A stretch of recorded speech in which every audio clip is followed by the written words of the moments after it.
स्नातकोत्तर प्रथम सेमेस्टर का जो विषय है उसमें एक बड़ा ही महत्वपूर्ण पेपर है हमारे सामने, पाश्चात्य राजनीतिक चिंतक।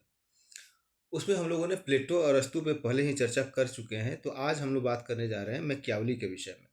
मैकियावेली पे जो आज चर्चा शुरू हो रही है उसमें सबसे पहले हम लोग मैकियावेली की जो मेथडोलॉजी है, अर्थात मैकियावेली की जो पद्धति है, हम लोग उस पर बात करेंगे। तो मैकियावेली जो हैं वह इटली के एक कह सकते हैं कि राजनीतिक दार्शनिक हैं, इतिहासकार हैं। और उन्होंने अपनी जो पुस्तक है द प्रिंस, उससे उनको सबसे अधिक ख्याति मिली।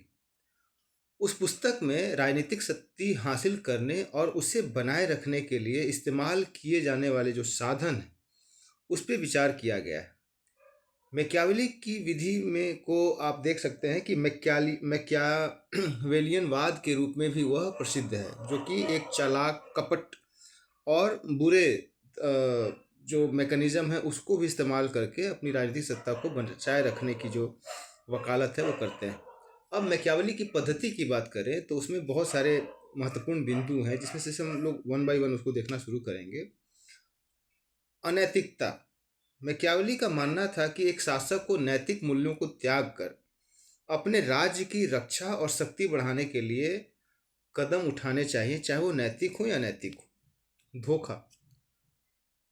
मैकियावेली ने शासकों को धोखे और कपट का सहारा लेने की भी सलाह दी है, क्योंकि वह राज्य के लिए आवश्यक हो सकते हैं। अगर वो आवश्यक है और उसे धोखा भी देना है तो वह उसके लिए भी पीछे हटने को तैयार नहीं। बहादुरी और चतुराई। मैकियावेली ने शासकों को शेर और लोमड़ी दोनों की तरह व्यवहार करने की सलाह दी है, अर्थात उन्हें बहादुरी और चतुराई का संयोजन करना चाहिए। शक्ति। मैकियावेली ने शक्ति को राज्य के लिए सबसे महत्वपूर्ण माना और शासकों को अपनी शक्ति को मजबूत करने के लिए हर संभव प्रयास करने की सलाह दी। नियंत्रण। मैकियावेली का मानना था कि शासकों को अपनी प्रजा पर नियंत्रण रखने के लिए डर का उपयोग करना चाहिए।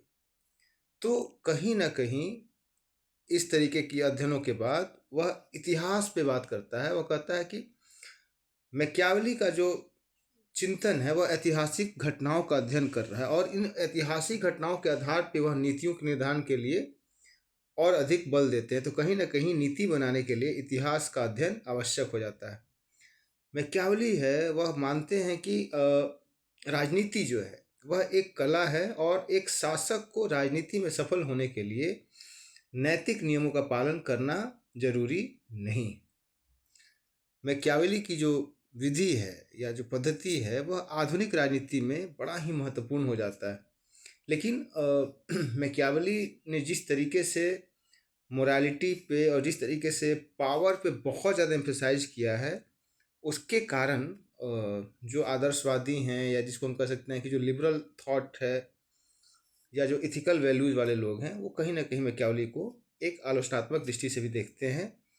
तो मैकियावेली का जो चिंतन है वह पूरी तरीके से पावर को सस्टेन करने और उसको और अधिक बढ़ाने के लिए जो भी प्रैक्टिसेस हैं वो जस्टिफाइड हो जाते हैं अगर वो स्टेट के पावर को इन्हांस करता है।